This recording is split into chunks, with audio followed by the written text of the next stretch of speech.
He tried. Proteins looked great. Looks like he got halfway there, right? And then there was like a gravy consistency sauce. That sauce was terrible, Katrina. But he tried. And, he's like, you know what? Now he understood. So at the end of the dish, he's like throwing stuff. And I'm just sitting there like, he's like, now I understand why you get so angry when something doesn't come out right. I said, see, you learn when you walk in other people's shoes. Lesson. That's a lesson. Where do you find a family of communities connected by the storied Mississippi River, where young explorers and dreamers, investors and entrepreneurs thrive? Where can you connect with real people living and creating in a place that's as genuine as it is quirky? QC, that's where. Welcome to QC That's Where. I'm your host, Katrina, and today I'm here with Casey Ross, also known as Chef Keys. So Chef Keys is a former police officer, a well-rounded chef, and has a really unique way of introducing new meals and kind of adding the hospitality into the community of fostering good dinner conversation and new experiences.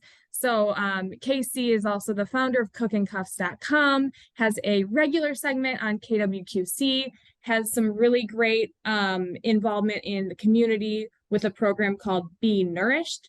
So let's go ahead and start there because I'm really intrigued by Be Nourished, and this is the first I'm hearing about it. So first of all, welcome. Hey, thank you so much. Hi, how are you, honey? I'm doing great. So yeah, Be Nourished. Let's go ahead and dive into what that's all about. So Be Nourished is a program that I'm affiliated with St. Ambrose University. It is their student-run and operated food pantry out of Davenport. They are currently helping 36 families, refugee families, I believe, or regular families. It's income-based, so it's not like a program where you can just go and, get something. You have to go through the steps. And I'm providing them with recipes. So we're creating these boxes and I'm giving you the recipes. There's a pamphlet, brochure. You get to know me as a chef, as a humanitarian. Is that the right word? Definitely, yeah. Humanitarian. And you get to create meals with something that most people would see as undesirable, but it's nourishing you. And I'm super, super, super excited when Dr. Jason, came to me with this, and Reverend Ralph Kelly. It's almost like a kit, almost like a HelloFresh. Yeah, exactly. Very cool. So you get to share your recipes. Do you come up with these just based on stuff that you've tried, before, or is it all new? Like, what's that show where you gotta play with a recipe and you got an ingredient you've never used before? Unique thing about this, it's whatever the food pantry has on hand. So they get their items from, I believe, Riverbend, and they have this list. And from that master list on what's available, I can pick through that list and see what I would like to create. And then they create the boxes. And from there, I will sit and I'm going to play around with the recipes. I'll go to the store out of my own pocket and I will try the recipes. They'll be on a pamphlet and it'll be in the box. My name, St. Ambrose, as well as Vine Ministries with Reverend Kelly will be in the brochure to help the families create these healthy meals. The box comes once a month. So the first Tuesday of every month, they'll get their box and it'll be Chef Keys with Be Nourished collaboration. And they'll be able to create healthy, sustainable meals from the food pantry. We'll definitely link more information to that for anyone who wants to get involved or get, in on the subscription. Yep. So look for our description, the link in that description that I'll get from you. And so let's talk about recipes and just kind of your inspiration for building those recipes. You're from New York. You love to travel. Does that all come into play? It does. When I can't travel, because everyone knows we've all had a financial hard time from COVID, I like to travel with my computer or with food. I look for recipes online. Like most people, I save Instagram Reels, TikToks, Pinterest, and I sit and visualize what it would be like to go to these places. What kind of food is indigenous to there? And I try to recreate that. Sometimes it's a fail, but at least I'm able to try something new if I can't physically be there. Do you have a favorite type of cuisine that you like to make? Okay, I like all, but my top three would say Southeast Asian, and I like traditional Italian cuisine. I'm more like Tuscan or even Florence. I love all Italy, but those are my two favorite regions. And then I'm gonna go for traditional Spain, like tapas. Yeah, but in seafood. So in those three, seafood is number one. Okay, so I happened to look at your social media recently, Mhm. and if you're not following Casey Ross on Facebook, get on because it is a fun time. So I saw your husband was trying to make you scallops, right? So So backstory, sweet, right? he coined this term bum knee cooking because my husband recently had ACL and meniscus surgery. And he's like, well, I'm home. What can I do? So he'll sit next to me in the kitchen and he's going to try to do whatever he can. So he thought he was going to do pan-seared scallops and prawns with a wine butter sauce. And I have trouble with that. So Okay. I know this was his first time out the gate. I didn't say anything, just like children, you have to encourage them. And it was a complete fail. It was just so bad. Oh my goodness. But So he tried. proteins looked great. Looks like he got halfway there, right? And then there was like a gravy consistency sauce. That sauce was terrible, Katrina. But he tried. And, he's like, you know what? Now he understood. So at the end of the dish, he's like throwing stuff. And I'm just sitting there like, he's like, now I understand why you get so angry when something doesn't come out right. I said, see, you learn when you walk in other people's shoes. Lesson. That's a lesson. So you get all of this stuff. If you're not following Casey on Facebook, you will find all this fun content. And then what it turned into was a cooking class essentially, because you showed us how to grate the cheese and how to lay the sauce. And it was really fun. And your social presence is very genuine. You get to see, kind of just what you're up to, the pancakes you make for your neighbor on a whim. Like it's really great. And that kind of feeds itself into your home. You have a really unique way of feeding people. So talk about that. So prior, I was doing dinner parties out of my home. I'm not a restaurant. People know that. I am not like, you're my private person in my house. And you're going to have an experience of eating dinner with me, eating dinner with my husband, and we're going to have conversation and not fluff talk. I want to get to the root of you. Who are you? What impact have you had on your community? What do you see in your community or your surroundings that you would like to change that you feel like you don't have enough confidence to do that? I really love getting to know individuals, whether you think your story is interesting, it's interesting to me. I love that. And when you sit down and you're planning a dinner party for somebody, would you say that those factors go into what you're going to cook for them? Yeah. So I'll ask them, hey, what do you like to eat? What's your favorite dish? We'll have a conversation, and it's not going to be about, food, and it's going to be about you as the individual. And because I worked in law enforcement, I wasn't a police officer, I worked in corrections. When you work in a prison, you have, and even any law enforcement, you learn how to read people, like profiling somewhat. Yeah. And certain key factors, they'll say, you get to know who they are, a baseline of who they are. So if you're a picky eater, I know I'm not going to try to introduce something like sea urchin or like, most people, uni for sushi. I'm going to try to keep it as basic. I don't like that term because it has a negative connotation, but as basic, and try to go outside the box with different sauces, or maybe the main course would be something that you love, but we'll go out the box with the appetizer because most people are like, oh, okay. Or a dessert, something flavor wise that you're like, what's that? That's like, I made short rib ice cream once. Oh my gosh, what? So I took the fat, rendered the fat, and kind of cooked it, and then added with cream and vanilla. So it had like this very earthy mineral, like a savory sort of ice cream. I like savory. It was different. It was like, it's not bad, Yeah. I can't say it's good, but I've never had it because I don't know what to compare it to. Sure. When you make stuff like that and you invite people into your home, for a dinner party, and you just, you don't know how it's going to be received, I guess. Is there an added pressure by the fact that people Oh, are yeah. in your house? Yes. Yes.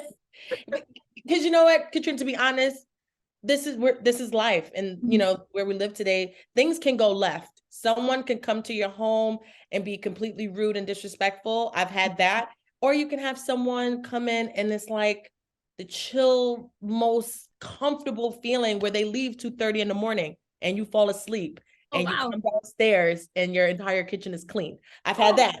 That's awesome. Yeah. Like it's literally like a flip a quarter, heads, tails. Yeah. Do you have a highlight moment or something that stands out from hosting one of the dinners?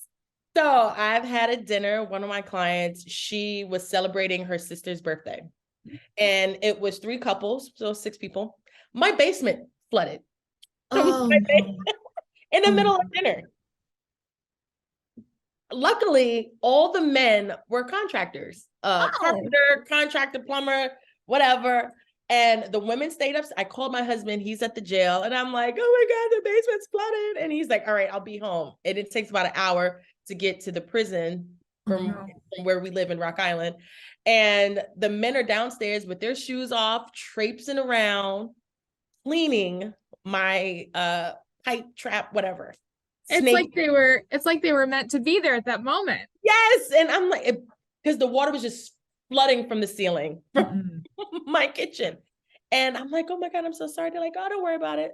Oh my God. And they stayed till late and we had whiskeys and we're talking and hanging out. And it was the best. It was absolutely, absolutely the best time. Sometimes when things go wrong, that's when the best stories happen. Yeah. Life is nothing but a series of stories, good or bad. And it depends on how you look at it. Yeah. Was it scary for you, or I don't know, nerve-wracking to leave the law enforcement world and kind of make this your full-time thing? Yes and no. I mean, for a while I was teetering with it. Before I started working in law enforcement, I worked full-time in kitchens. And then I worked in law enforcement simultaneously. Sure. And then, life happens and I was pushed in a different direction. And I said, you know what? I don't want to work for someone else. Let me see what I can create out of sheer passion.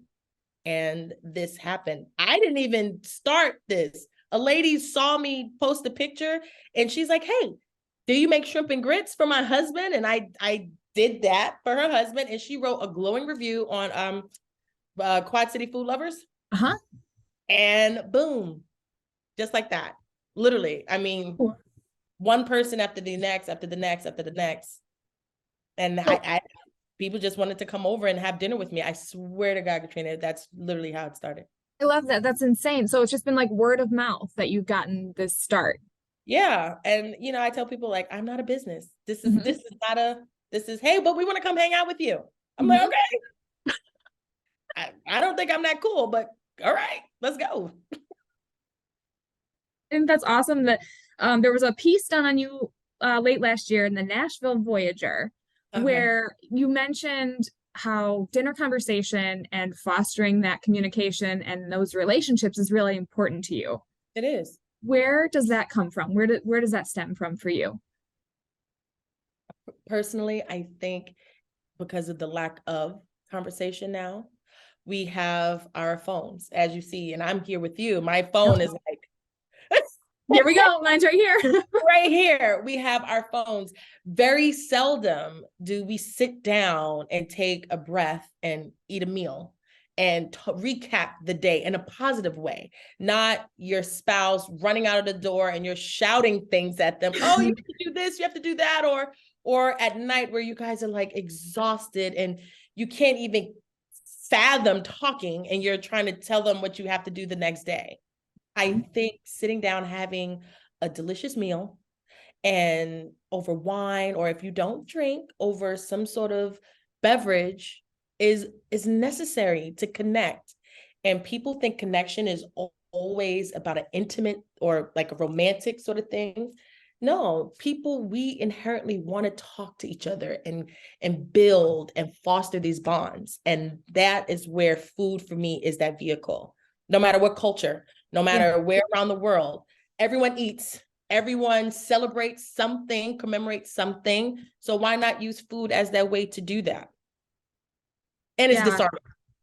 Yes, great point. And it's something that you can, it's an instant way to connect with somebody. Oh, you like cheesecake? Oh, so do I. What's your favorite kind? Boom, you know? It's like men with sports. No matter what, my husband can go somewhere like, did you see the Knicks game? Oh, did you see the Giants game? And then make an instant friend at a bar. And then an hour later, they're taking shots and talking like they've known each other for eons.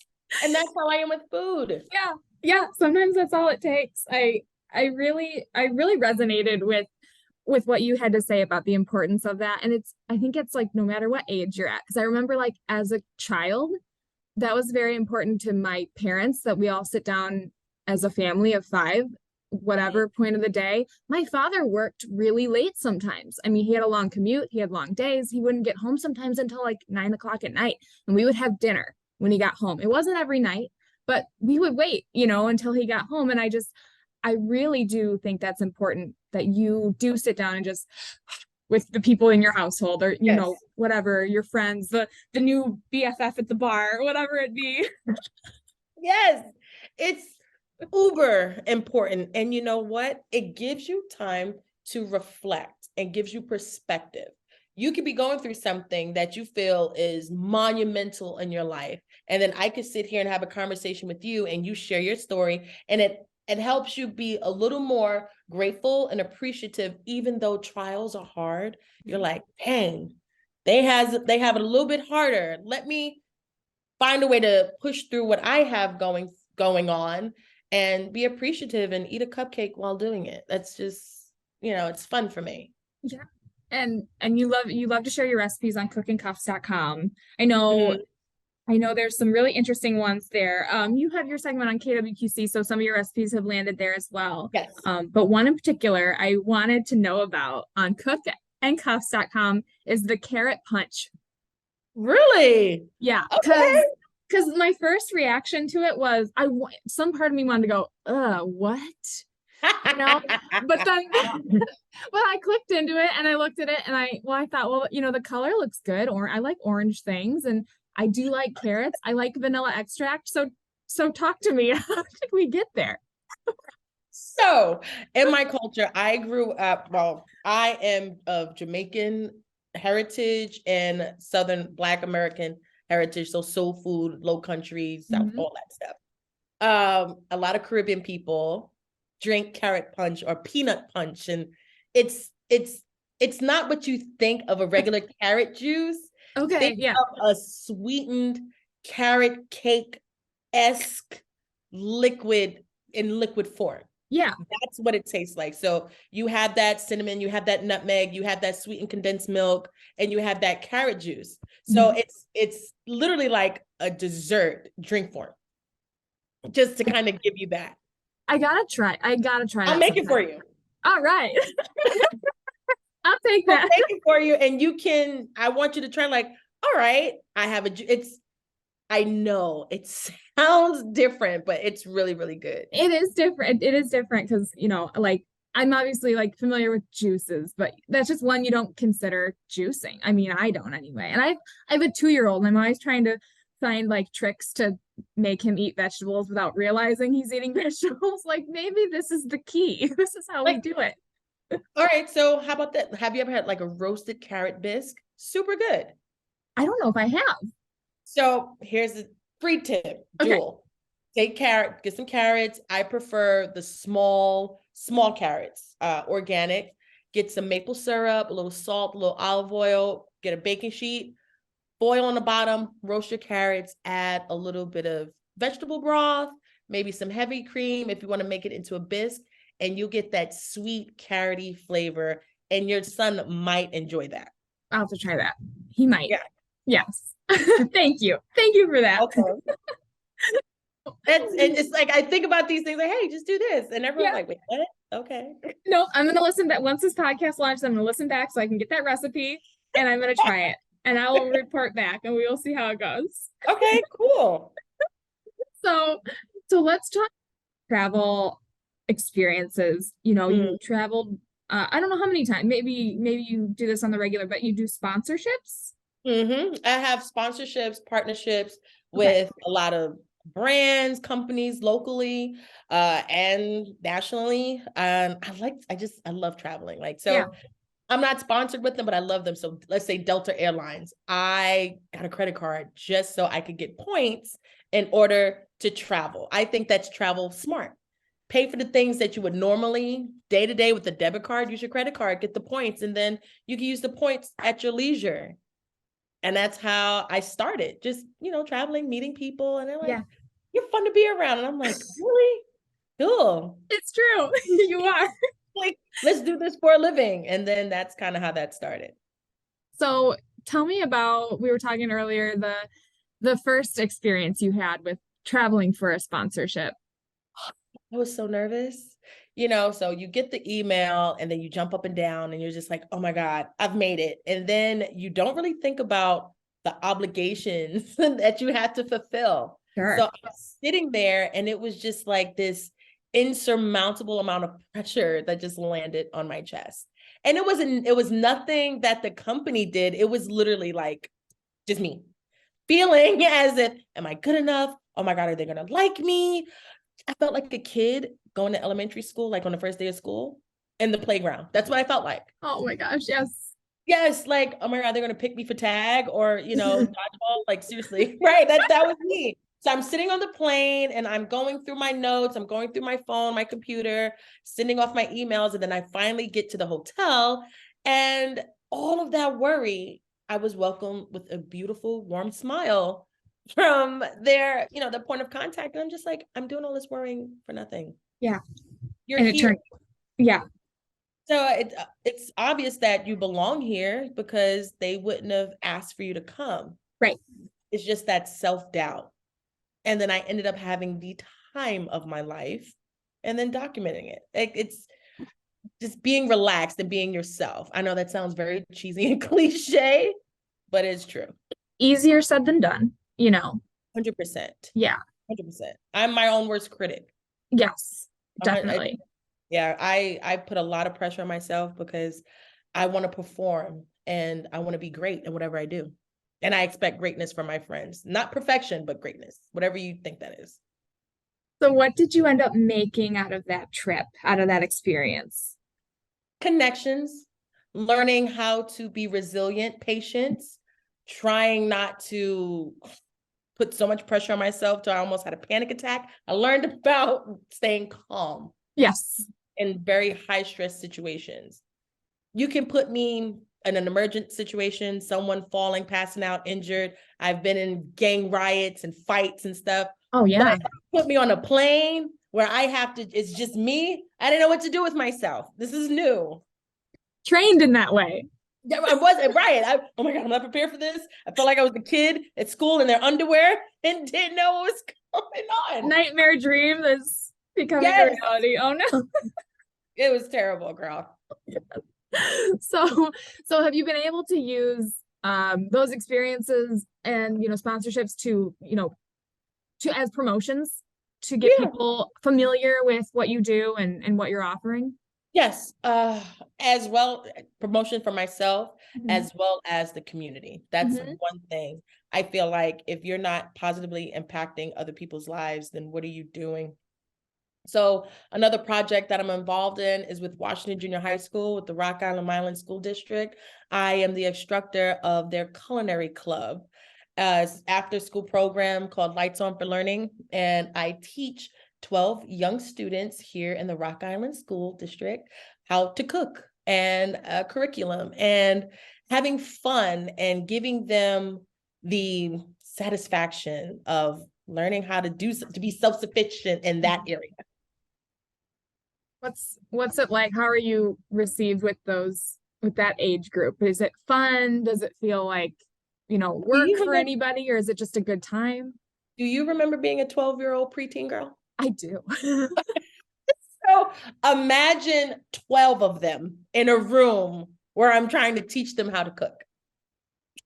So it is an experience for me. I don't have children as of yet, but seeing the steps unfold is rewarding. Now I understand how parents feel when they're teaching their kid how to walk, how to talk, how to do something.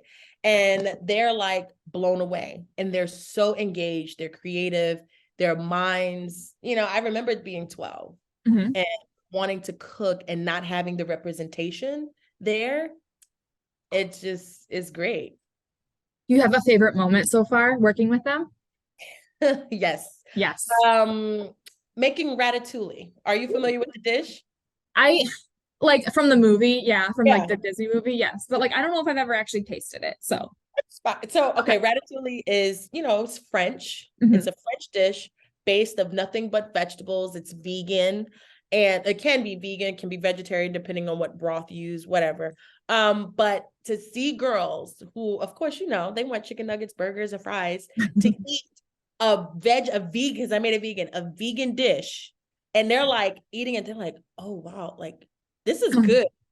For them to pack it up, to take it home to their families because they want their families to try it, and they're taking pictures, and they're like, so what are we going to make next week? And they're excited, and their parents are on my Facebook page like, my kid wants to cook now, thank you.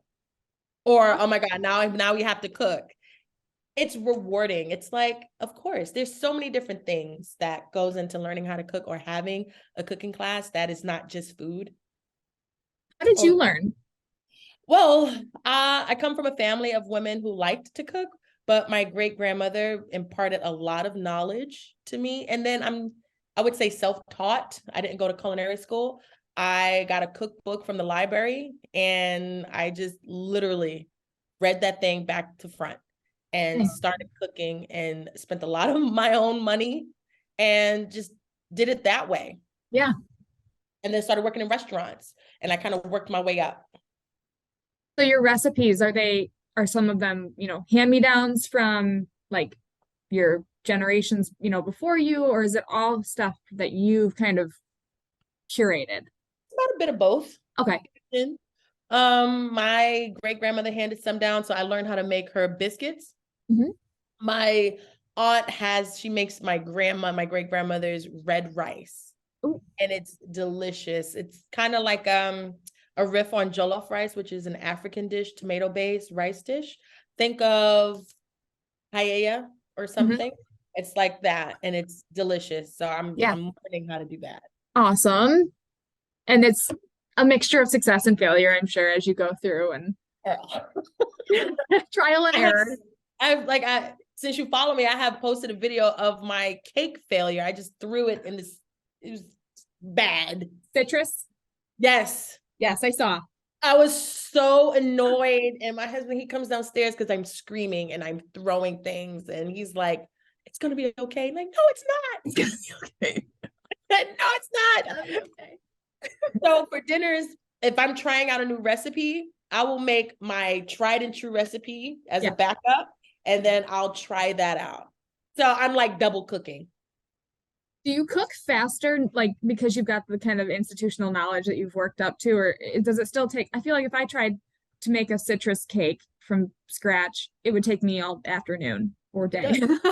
It takes all afternoon, and I'm doing everything by myself. Yeah. So yeah. I'm doing everything from start to finish. Mm-hmm. The grocery shopping, setting the table, polishing the silver. Because you sit here, you're eating on sterling silverware, on antique dining, on plates, china and stuff. I want you to have that experience, that you won't get normally.